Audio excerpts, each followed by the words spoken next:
Wito wangu kwa viongozi wenzangu ni kusimamia kamilifu taratibu za manunuzi ya umma katika taasisi zetu.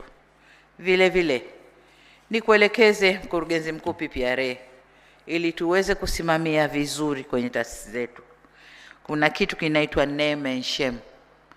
Kwa hiyo ripoti yako ya mwakani ukitutajia nani wanafanya vibaya zaidi na nani wanafanya vizuri zaidi, itakuwa vizuri, itawatia ari wale wanaofanya vibaya zaidi ili wajitahidi kufanya vizuri zaidi.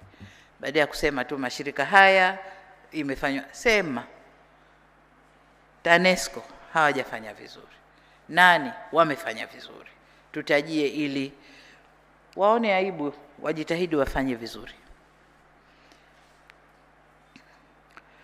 Lakini niseme pia kwamba